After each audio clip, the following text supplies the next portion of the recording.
Hello everyone and I welcome you on to the YouTube channel of PV Education. तो आज की जो हमारी वीडियो है उसमें हम ये देखेंगे कि जो कार्बोनिल कंपाउंड्स होते हैं उसमें स्ट्रेचिंग फ्रीक्वेंसी का जो ऑर्डर ऑब्जर्व होता है उसका पॉसिबल रीज़न क्या हो सकता है।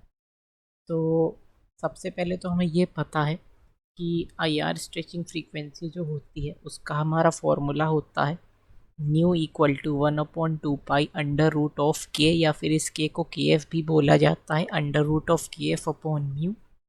जहाँ पे म्यू जो होता है वो हमारा दो मासेस के बीच में रिड्यूस्ड मास को हम कैलकुलेट करते हैं इस फॉर्मूले का यूज़ करके। तो आप ये देख पा रहे हैं कि यहाँ पे आई आर स्पेक्ट्रोस्कोपी के केस में जो हमारे M1 M2 हैं वो एक स्प्रिंग की तरह हम कंसिडर करते हैं इसको, जिसके एंड्स पे दो मासेस M1 और M2 लगे हुए हैं।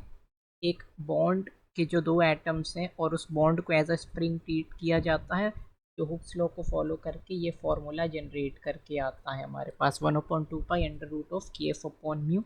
जहाँ पे के एफ या फिर के जो है ये हमारा होता है फोर्स कांस्टेंट, और ये इस बात पे डिपेंड करती है इसकी वैल्यू कि ये कितना ज़्यादा या कितना कम होगा, कि हमारा जो बॉन्ड है जिसकी हमें फ्रीक्वेंसी कैलकुलेट करनी है वो कितना स्ट्रॉन्ग है या कितना वीक है। वो बॉन्ड जितना स्ट्रॉन्ग होता है इस के एफ की वैल्यू उतनी ही बढ़ती चली जाती है। तो हम फिजिकल सिग्निफिकेंस इसका ये निकाल सकते हैं कि stronger the bond higher will be the value of k, and correspondingly we would be able to get a higher value of stretching frequency. जितनी ज़्यादा के वैल्यू उतनी हाई न्यू वैल्यू, क्योंकि आप देख पा रहे हैं यहाँ पे जो न्यू है ये इस अंडर रूट ऑफ के डायरेक्टली प्रोपोर्शनल है। तो अब हमारा हमारा जो क्वेश्चन रहता है, ये तो बेसिक इंट्रोडक्शन हो गया, वो ये है कि हमें जो ऑब्जर्व्ड ऑर्डर मिलता है वो हमारा कुछ इस तरीके से है, जहाँ पे हमारा अमाइड लोवेस्ट है, लोवेस्ट वैल्यू ऑफ न्यू देता है हमें, और एनहाइड्राइड या फिर हम इसको एसिड क्लोराइड बोल लें क्योंकि एनहाइड्राइड में हमारे दो बैंड्स ऑब्जर्व होते हैं। और इन दो बैंड्स का रीज़न ये होता है कि एनहाइड्राइड्स के केस में हमारी सिमेट्रिक और एंटी सिमेट्रिक स्ट्रेचिंग दोनों हो सकती हैं। अब सिमेट्रिक स्ट्रेचिंग क्या होती है? सिमेट्रिक स्ट्रेचिंग हमारी उस स्ट्रेचिंग को बोला जाता है जहाँ पे या तो दोनों बॉन्ड्स स्ट्रेच करें, मतलब दोनों बॉन्ड्स को हम एक्सपैंड करते जा रहे हैं, या फिर दोनों बॉन्ड्स को सेम ही डायरेक्शन में कंप्रेस करें। जब ऐसा होता है तो उसको बोला जाता है सिमेट्रिक स्ट्रेचिंग। और जब एक बॉन्ड कंप्रेस करता है और दूसरा बॉन्ड एक्सपैंड करता है तो उस स्ट्रेचिंग उस फ्रीक्वेंसी को जो वैल्यू हमें मिलती है हम उसको बोलते हैं एंटी सिमेट्रिक स्ट्रेचिंग। तो सिमेट्रिक स्ट्रेचिंग हमारी जनरली लोअर वैल्यूज़ पे ऑब्जर्व होती है, क्योंकि वहाँ पे वो पार्टिकुलर मोशन एटम्स का अगर हम बात करें तो वो पार्टिकुलर मोशन ईजियर होता है in comparison to anti symmetric stretching. तो क्योंकि वो मोशन आसान है इसीलिए उसकी वैल्यू हमें कम एनर्जी रिक्वायर्ड पे मिल जाती है, और वहाँ पे हमें 1760 पे सिमेट्रिक बैंड मिलेगा और 1810 पे एंटी सिमेट्रिक। तो ये तो हो गया हमारा क्वेश्चन। अभी इन चीज़ों पे इतना डिटेल में जानने के लिए इसलिए अप्रोच नहीं है क्योंकि इनके लिए सेपरेट वीडियोस आएंगी, तो उसमें particularly symmetric anti symmetric stitching पे डिटेल वीडियो बन जाएगी जब आईआर स्पेक्ट्रोस्कोपी पे वीडियोस आएंगी। अभी हमारा फोकस जो है उसी पे रखते हैं कि रीज़न को ढूंढने की कोशिश की जाए कि ऑब्जर्व्ड वैल्यूज़ का पॉसिबल रीज़न क्या हो सकता। तो स्टार्ट करते हैं।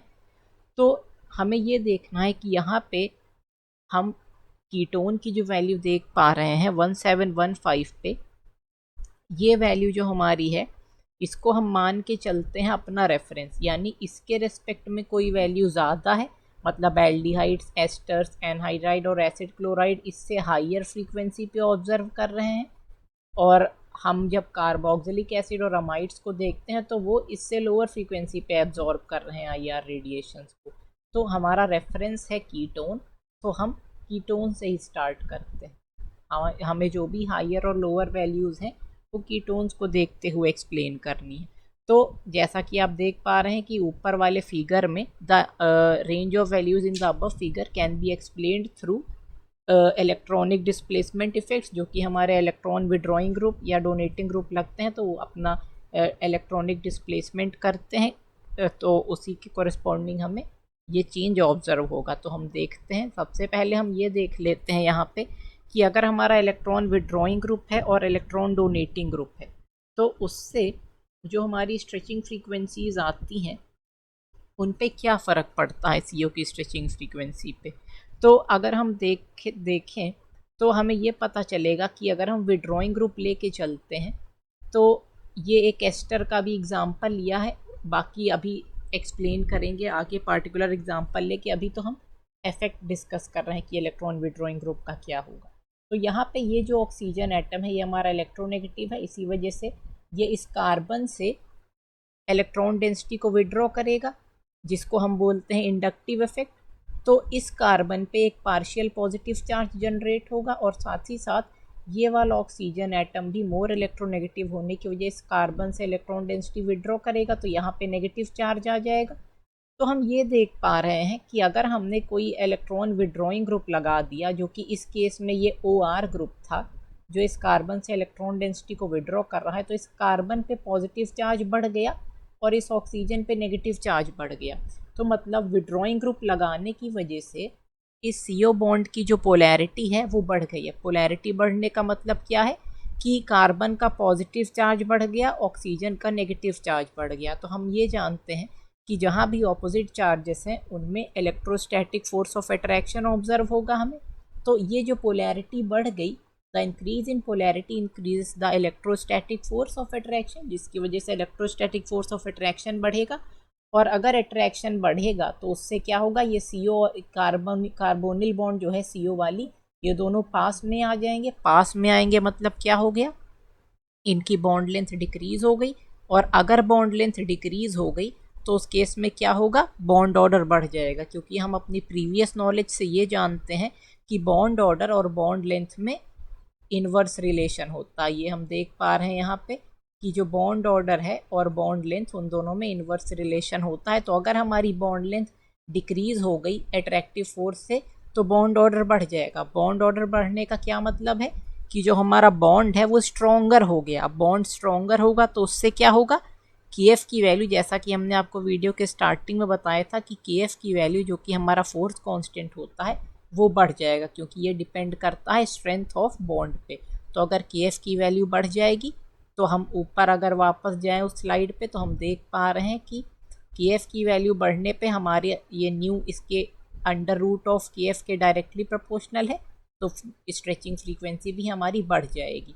तो वहीं यहाँ पे दिया हुआ है कि the value of force constant KF will increase leading to a increase in CO stretching frequency. तो इससे हमने ये देख लिया कि अगर हमारा कोई विड्रॉइंग ग्रुप लगा हुआ होता है तो वो पोलैरिटी बढ़ाता है, जिसकी वजह से अट्रैक्टिव फोर्स बढ़ता है, तो CO की बॉन्ड लेंथ कम होती है। बॉन्ड लेंथ कम होने की वजह से बॉन्ड ऑर्डर बढ़ता है। बॉन्ड ऑर्डर बढ़ने से बॉन्ड स्ट्रॉन्गर बनता है, KF की वैल्यू बढ़ती है और स्ट्रेचिंग फ्रीक्वेंसी बढ़ जाती है। In short, electron withdrawing group के लगने से CO की स्ट्रेचिंग फ्रीक्वेंसी बढ़ जाती है। एक तो ये फिनोमेना है। अब क्या हो सकता है, अगर हम कोई डोनेटिंग ग्रुप लगा दें तो डोनेटिंग ग्रुप क्या करेगा, डोनेटिंग ग्रुप या तो रेजोनेंस के थ्रू इलेक्ट्रॉन डेंसिटी को उस कार्बोनिल बॉन्ड को दे सकता है, या फिर क्या कर सकता है, या फिर वो इंडक्टिव इफेक्ट के थ्रू इलेक्ट्रॉन डेंसिटी को दे सकता है। तो दोनों ही केसेस में होगा क्या, वो देखते हैं। देखिए, ये कमाइड का एग्जाम्पल लिया, इसको भी डिटेल्स में डिस्कस किया जाएगा। नाइट्रोजन अगर इस कार्बन को इलेक्ट्रॉन डेंसिटी दे मेसोमेरिक इफेक्ट शो करके या रेजोनेंस इफेक्ट शो करके, तो इस कार्बन ऑक्सीजन का जो डबल बॉन्ड था उसमें सिंगल बॉन्ड कैरेक्टर आने लगेगा, क्योंकि कार्बन तो 4 ही बॉन्ड बना सकता है। अगर इसने अपने इस CO बॉन्ड को शिफ्ट नहीं किया तो फिर यहाँ पे कार्बन के 5 बॉन्ड्स बन जाएंगे जो स्टेबल नहीं होगा।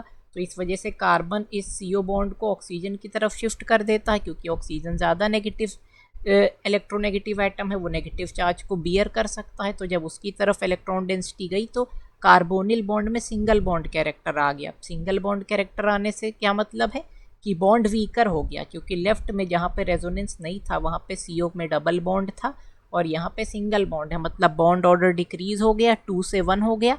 तो अगर सिंगल बॉन्ड कैरेक्टर आ रहा है तो हम ये यहाँ से बता सकते हैं कि सिंगल बॉन्ड आने की वजह से जो KF की वैल्यू है वो डिक्रीज हो जाएगी, क्योंकि बॉन्ड वीकर हो गया, और उसके कोरेस्पॉन्डिंग जो हमें CO की स्ट्रेचिंग फ्रीक्वेंसी होगी वो डिक्रीज होती हुई नज़र आएगी। तो इसी वजह से अगर +M है, कोई रेजोनेंस इफेक्ट दिखा रहा है, तो वहाँ पे CO स्ट्रेचिंग फ्रीक्वेंसी डिक्रीज हो जाएगी।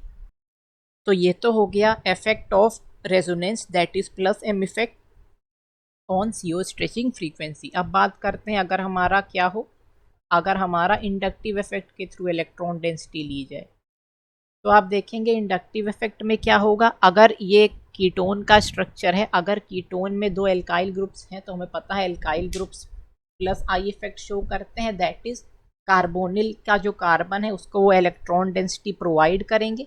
तो इससे होगा क्या, कार्बन का जो पार्शियल पॉजिटिव चार्ज जनरेट होगा उसको वो डिक्रीज कर देंगे। अगर पार्शियल पॉजिटिव चार्ज डिक्रीज हो गया तो ऑक्सीजन का नेगेटिव चार्ज भी डिक्रीज हो जाएगा, मतलब बॉन्ड की पोलैरिटी डिक्रीज हो गई। अब अगर बॉन्ड की पोलैरिटी डिक्रीज हो गई मतलब पार्शियल पॉजिटिव और नेगेटिव चार्जेस डिक्रीज हो गए।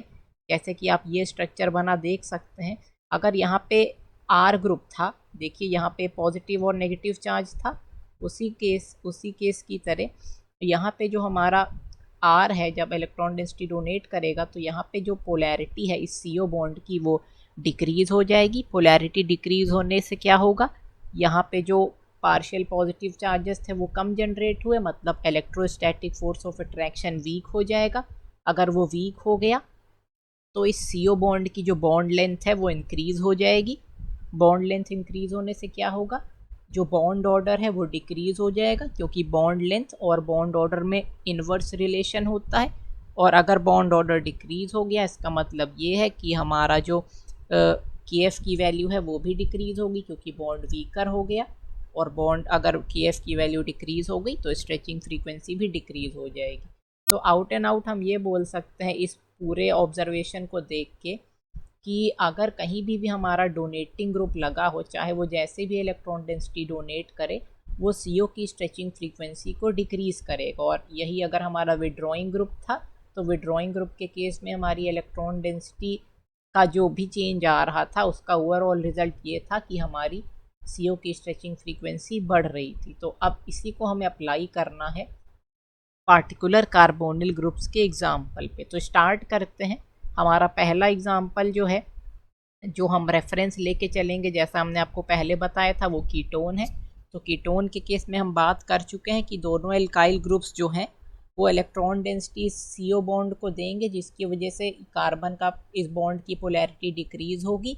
तो हम तो ओवरऑल इफेक्ट क्या आएगा, यहाँ पे हमारी CO फ्रीक्वेंसी डिक्रीज होनी चाहिए। तो अगर हम इसकी वैल्यू देखें, कीटोन की जो वैल्यू है वो आ रही है 1715 पे। अब इसके रेफरेंस में हम बाकी सारे ग्रुप्स को जस्टिफाई करेंगे एडिक्वेट रीज़न देके। तो अब चलते हैं लेफ़्ट की तरफ मूव करते हैं, अगला देखते हैं एल्डिहाइड। तो हमें एक्सप्लेन करना है कि एल्डिहाइड क्यों कीटोन से हायर फ्रीक्वेंसी पे एब्जॉर्ब कर रहा है। तो एल्डिहाइड्स के स्ट्रक्चर पे चलते हैं। ये आप देख पा रहे होंगे ये एल्डिहाइड का स्ट्रक्चर है। अब अगर हम एल्डिहाइड और कीटोन का कंपैरिजन करें तो आप देख रहे हैं कि इस कीटोन में दो डोनेटिंग ग्रुप हैं, एक R है एक R' है, दो तरफ से इसको इंडक्टिव इफेक्ट मिल रहा है, इलेक्ट्रॉन डेंसिटी मिल रही। वही अगर हम एल्डिहाइड की तरफ मूव करते हैं तो यहाँ पे एक रिप्लेस हो गया हाइड्रोजन से एल्काइल ग्रुप। तो अब इस केस में क्या होगा कि एक ही प्लस आई शो करने वाला ग्रुप लगा हुआ है इस पे। तो जो extent of plus I ketones के केस में मिल रहा था वो एक्सटेंट ऑफ प्लस आई यहाँ पे नहीं मिलेगा। तो मतलब क्या हुआ कि यहाँ पे जो CO बॉन्ड है उसकी पोलैरिटी ज़्यादा है इस कीटोन के CO बॉन्ड से, क्योंकि यहाँ पे दोनों साइड से उसको प्लस आई इफेक्ट का इलेक्ट्रॉन डेंसिटी मिल रही। यहाँ पे तो एक ही एल्काइल ग्रुप डोनेट कर रहा, तो यहाँ पे अगर पोलैरिटी ज़्यादा है कीटोन के कंपैरिजन में तो उसकी वजह से क्या होगा, पोलैरिटी ज़्यादा होने की वजह से ज़्यादा अट्रैक्टिव फोर्स होगा। ज़्यादा अट्रैक्टिव फोर्स होगा तो बॉन्ड लेंथ कम होगी। अगर बॉन्ड लेंथ कम है तो बॉन्ड ऑर्डर ज़्यादा होगा। बॉन्ड ऑर्डर ज़्यादा है, KF की वैल्यू ज़्यादा होगी, कॉरेस्पॉन्डिंगली हमें स्ट्रेचिंग फ्रीक्वेंसी जो CO की है वो ज़्यादा मिलेगी। तो इसी वजह से अगर हम बात करें तो एल्डिहाइड्स की जो वैल्यू है वो हमें कीटोन से ज़्यादा मिलनी चाहिए, और वही यहाँ पे हमें ऑब्जर्व भी होता है। तो यहाँ पे हम ये देख चुके हैं कि क्यों एल्डिहाइड्स की IR stretching frequency carbonyl group की कीटोन के कंपैरिजन में ज़्यादा होती है। वहाँ पे एक ही डोनेटिंग ग्रुप है, कीटोन्स के केस में दो डोनेटिंग ग्रुप हैं। अब आते हैं अगले ग्रुप पे जो कि है हमारा एस्टर। तो अब देखिए यहाँ पे जैसा हम देख पा रहे हैं कि एस्टर की भी वैल्यू कीटोन से ज़्यादा है। अब हमें इसको जस्टिफाई करना है। तो जब हम एस्टर की वैल्यू को देखेंगे तो वहाँ पे क्या होता है अब यहाँ पे देखिए दो चीज़ें हो सकती हैं। ये ऑक्सीजन अपने लोन पेयर इस कार्बन को डोनेट करके इस सीओ बॉन्ड में सिंगल बॉन्ड कैरेक्टर ला सकता है। अगर ऑक्सीजन ने अपने लोन पेयर इस वाले कार्बन को दे दिए तो जो कार्बोनिल है वहाँ पे सिंगल बॉन्ड कैरेक्टर आएगा। या दूसरी पॉसिबिलिटी क्या हो सकती है कि ये ऑक्सीजन अपनी तरफ इलेक्ट्रॉन डेंसिटी को इंडक्टिव इफेक्ट के थ्रू गेन करे और सीओ बॉन्ड की पोलैरिटी को बढ़ा दे। तो क्योंकि ऑक्सीजन हाईली इलेक्ट्रोनेगेटिव एटम है तो यहाँ पे होता क्या है कि एस्टर्स में OR ग्रुप का जो इंडक्टिव इफेक्ट है वो ओवर पावर कर जाता है उसके plus M effect of oxygen को, क्योंकि ऑक्सीजन की लेसर टेंडेंसी है मेसोमेरिक इफेक्ट शो करने की। वो इलेक्ट्रोनेगेटिव है तो वो इलेक्ट्रॉन डेंसिटी नहीं देना चाहता है। तो जब इस कार्बन से वो इलेक्ट्रॉन डेंसिटी इंडक्टिव इफेक्ट के थ्रू लेगा -I शो करके, तो कार्बोनिल की पोलैरिटी बढ़ जाएगी, पोलैरिटी अगेन बढ़ेगी तो सेम रीज़न आ जाएगा कि अट्रैक्टिव फोर्स बढ़ जाएगा, कूलम्बिक अट्रैक्टिव फोर्स। उससे क्या होगा, सीओ बॉन्ड अट्रैक्शन के थ्रू शॉर्टर हो जाएगी, शॉर्टर होने से उसका बॉन्ड ऑर्डर बढ़ जाएगा, मतलब बॉन्ड स्ट्रेंथ बढ़ गई तो KF की वैल्यू बढ़ जाएगी, और अगर KF की वैल्यू बढ़ गई तो IR स्ट्रेचिंग फ्रीक्वेंसी भी बढ़ जाएगी। तो इस वजह से, इस रीज़न से हम ये कह सकते हैं कि esters should absorb at a higher frequency as compare to ketones. और जब हम इस टेबल में देखते हैं तो हमें वही मिलता है कि एस्टर्स भी हायर फ्रीक्वेंसी पे एब्जॉर्ब करते हैं इन कंपैरिजन टू कीटोन्स। अब आगे आते हैं अगले एग्जांपल पे। दो एक्सप्लेनेशंस हम दे चुके हैं कि एल्डिहाइड्स और एस्टर्स क्यों हायर पे एब्जॉर्ब कर रहे हैं। अगला आता है हमारा एनहाइड्राइड्स। तो अब आप अगर देखेंगे एनहाइड्राइड्स के केस में, तो एनहाइड्राइड्स और एस्टर्स को अगर हम कंपेयर करने चलें तो आप यहाँ पे देखिए कि एस्टर्स के केस में क्या था। एस्टर्स के केस में ये वाला जो COR ग्रुप है इसकी जगह पे एक एल्काइल ग्रुप था, लेकिन यहाँ पे क्या है, यहाँ पे हमारा उसकी जगह पे भी एक COR- ग्रुप आ चुका है। तो अब आप यहाँ अगर देखें तो ये जो ऑक्सीजन था, जैसे कि हमने बताया कि एस्टर्स के केस में तो हमारा मेसोमेरिक कम था, ओवर पावर नहीं कर पा रहा था इंडक्टिव इफेक्ट को, लेकिन उसका मतलब ये बिल्कुल नहीं है कि मेसोमेरिक इफेक्ट शो नहीं करता है। इफेक्ट दोनों है, लेकिन जो डोमिनेटिंग इफेक्ट है वो इंडक्टिव इफेक्ट है। अब अगर हम चलते हैं इसी रीजन से एनहाइड्राइड्स पे, तो आप यहाँ देख पा रहे होंगे कि जो ऑक्सीजन एस्टर्स के केस में सिर्फ एक कार्बोनिल के साथ रेजोनेंस शो करता, मतलब ये जब इसको डोनेट करता है इलेक्ट्रॉन डेंसिटी सीओ बॉन्ड को, तो कार्बोनिल का जो सीओ बॉन्ड है उसमें सिंगल बॉन्ड कैरेक्टर आता। लेकिन अगर हम एनहाइड्राइड्स पे मूव करेंगे तो आप देख पा रहे हैं यही ऑक्सीजन अब इस कार्बोनिल से भी रेजोनेंस में इन्वॉल्व हो चुका है और इस कार्बोनिल से भी रेजोनेंस में इन्वॉल्व हो चुका है। तो इसकी वजह से क्या होगा, क्योंकि वो दोनों तरफ रेजोनेंस शो कर रहा है तो एक्सटेंट ऑफ कॉन्जुगेशन कम हो जाएगा अगर हम इसको कंपेयर करें एस्टर्स के कंपैरिजन में, क्योंकि यहाँ पे उसका जो इलेक्ट्रॉन डोनेशन है वो डिवाइड हो गया दो कार्बोनिल ग्रुप्स में। उसको इधर भी कॉन्जुगेशन शो करना है लेफ्ट वाले से भी और राइट वाले से भी, लेकिन इंडक्टिव इफेक्ट तो शो ही हो रहा है। तो क्योंकि यहाँ पे मेसोमेरिक इफेक्ट कम है इन कंपैरिजन टू एस्टर्स, लेकिन इंडक्टिव इफेक्ट तो दोनों में ही है, तो इसी वजह से मेसोमेरिक इफेक्ट और कम हो जाने की वजह से एनहाइड्राइड्स फर्दर हायर फ्रीक्वेंसी पे एब्जॉर्ब करते हैं एस्टर्स के कंपैरिजन में। और अगर एस्टर्स के कंपैरिजन में हायर पे एब्जॉर्ब करें तो कीटोन से तो ऑब्वियसली ज़्यादा हो जाएंगे वो।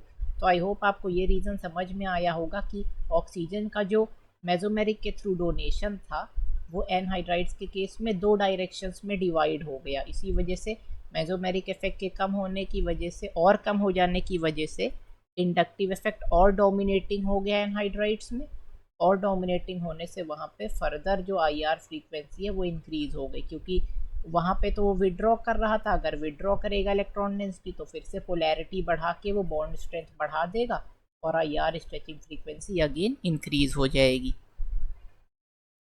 तो हम लोग एनहाइड्राइड्स की भी बात कर चुके हैं और हमने आपको ये तो बता ही दिया था स्टार्टिंग में ही कि दो बैंड्स क्यों ऑब्जर्व होते हैं, क्योंकि वो सिमेट्रिक और एंटी सिमेट्रिक दो तरीके की स्ट्रेचिंग शो करता है।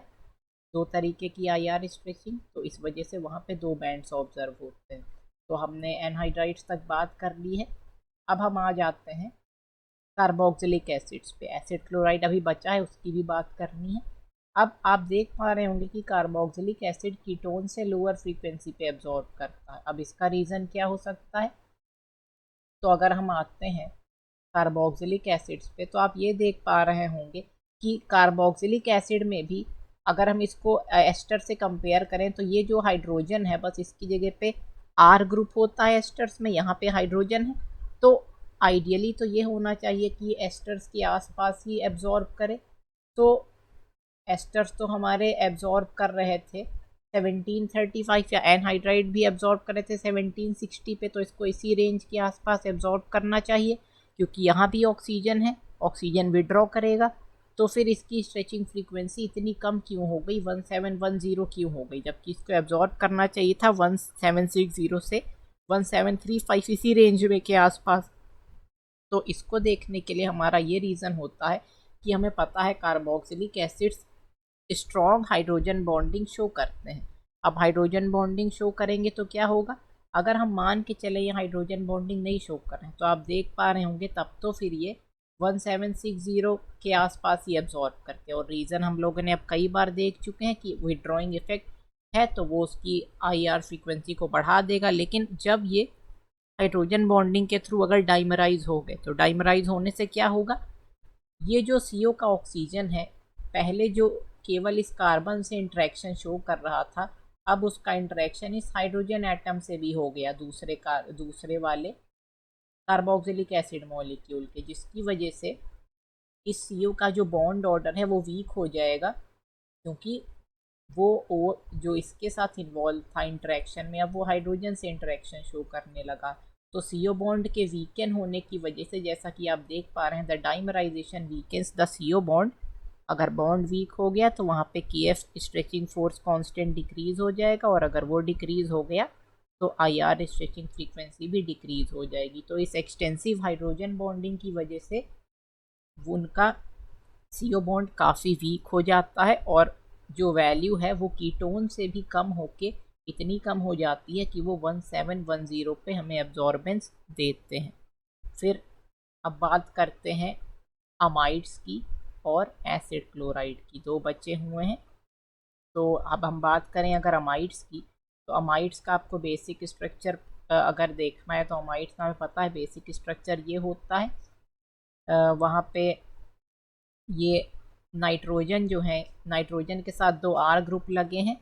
ये हमारे दोनों हाइड्रोजन भी हो सकते हैं या दोनों को हम R मतलब एल्काइल ग्रुप से भी रिप्लेस कर सकते हैं। तो हमें यहाँ पे ये देखना है कि अमाइड्स की वैल्यू सबसे कम है, वो कीटोन से और कम, इवन 1700 से भी लोअर वैल्यू पे एब्जॉर्ब करें। अब ऐसा क्यों?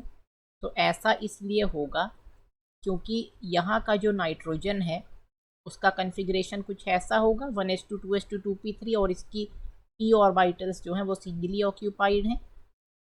इसके पास लोन पेयर है एक 1s वाला जो बॉन्डिंग में इन्वॉल्व नहीं हो रहा है। तो हम ये देख पा रहे हैं कि नाइट्रोजन का जो 2p है, कार्बन के पास भी 2p है, और हमें ये पता है कि अगर सेम कोई दो डिफरेंट एटम्स हैं जहाँ पे सेम 2p ऑर्बिटल्स मतलब जिनका प्रिंसिपल क्वांटम नंबर सेम है, अगर वो इलेक्ट्रॉन रीलोकलाइजेशन शो करते हैं तो वो हाईली इफ़ेक्टिव होता है। वही दूसरा रीज़न क्या हो सकता है? दूसरा रीज़न ये है कि नाइट्रोजन की जो इलेक्ट्रोनेगेटिविटी है वो ऑक्सीजन के कंपैरिजन में कम है। तो नाइट्रोजन के पास हाइयर टेंडेंसी है इलेक्ट्रॉन्स को डोनेट करने की। तो जब हम बात करें, अगर हम इसी को एस्टर से भी कंपेयर करने लगे तो हम ये पाएंगे कि एस्टर्स के केस में ऑक्सीजन था 2p तो दोनों यहाँ है, दोनों के प्रिंसिपल क्वांटम नंबर 2 ही हैं, तो इफेक्टिव ओवरलैपिंग हो सकती है, तो डीलोकलाइजेशन को फेवर कर रहा है। लेकिन इसके अगेंस्ट का रीज़न ये है कि ऑक्सीजन है जो कि मोर इलेक्ट्रोनेगेटिव है, तो यहाँ पे डीलोकलाइजेशन उतना नहीं होगा जितना अमाइड्स के केस में, क्योंकि नाइट्रोजन है वहाँ पे, और नाइट्रोजन तो आसानी से डोनेट कर पाएगा इन कंपैरिजन टू ऑक्सीजन क्योंकि वो लेस इलेक्ट्रोनेगेटिव है। तो यहाँ पे क्या होगा, ये नाइट्रोजन आसानी से इस कार्बन को लोन पेयर्स डोनेट कर देता है, जिसकी वजह से CO बॉन्ड में सिंगल बॉन्ड कैरेक्टर आ जाता है। मतलब यहाँ पे जो प्लस एम इफेक्ट है वो डोमिनेट कर रहा है इस नाइट्रोजन के इंडक्टिव इफेक्ट से, क्योंकि होने को तो ये भी हो सकता है कि ये नाइट्रोजन कार्बन से इलेक्ट्रॉन डेंसिटी इंडक्टिव इफेक्ट के थ्रू ले ले, क्योंकि ये मोर इलेक्ट्रोनेगेटिव है कार्बन से, तो इंडक्टिव इफेक्ट शो कर रहा है, दोनों शो कर रहा है, लेकिन डोमिनेटिंग इफेक्ट जो है वो यहाँ पे मेसोमेरिक हो जाता है और सिंगल बॉन्ड कैरेक्टर आने की वजह से बॉन्ड वीकर हो गया है, KF की वैल्यू डिक्रीज हो गई है और इसी वजह से स्ट्रेचिंग फ्रीक्वेंसी बहुत ही ज़्यादा कम हो जाती है एक्सटेंसिव रेजोनेंस इफेक्ट शो करने की वजह से। और जो अमाइड्स हैं वो सबसे लोअर फ्रीक्वेंसी पे अब्जॉर्ब करते हैं among all the carbonyl compounds. तो ये हमने देख लिया कि अमाइड्स इसी वजह से लोअर फ्रीक्वेंसी पे अब्जॉर्ब कर रहे हैं। अब हमारा एक बचता है जो कि है एसिड क्लोराइड। तो जब हम एसिड क्लोराइड्स को देखेंगे तो वहाँ पे हमें ये मिलेगा कि एसिड क्लोराइड्स का बेसिक स्ट्रक्चर ये है, जहाँ पे क्लोरीन के पास 3 लोन पेयर्स अवेलेबल हैं। तो यहाँ पे भी दोनों इफेक्ट हो सकते हैं, या तो ये क्लोरीन इंडक्टिव इफेक्ट के थ्रू कार्बोनिल की इलेक्ट्रॉन डेंसिटी को ले ले, या फिर ये इस तरीके से रेजोनेंस इफेक्ट शो करके डबल बॉन्ड ले आए और CO बॉन्ड में सिंगल बॉन्ड कैरेक्टर जनरेट कर दे। पर देखिए यहाँ पे प्रॉब्लम ये है कि अगर हम क्लोरीन का इलेक्ट्रॉनिक कन्फिग्रेशन देखें तो वहाँ पे जो 3p ऑर्बिटल है वो इस कॉन्जुगेशन में इन्वॉल्व होगी। मतलब कि कार्बन की तो 2p है लेकिन क्लोरीन की 3p है। अब अगर दोनों के प्रिंसिपल क्वांटम नंबर्स डिफरेंट हो गए तो वहाँ पे जो रेजोनेंस इफेक्ट है वो बहुत ही इनफेक्टिव हो जाता है, क्योंकि ओवरलैपिंग वहाँ पे इफेक्टिव नहीं रह जाती, जिसकी वजह से इलेक्ट्रॉन डेंसिटी आसानी से डीलोकलाइज नहीं हो पाती है।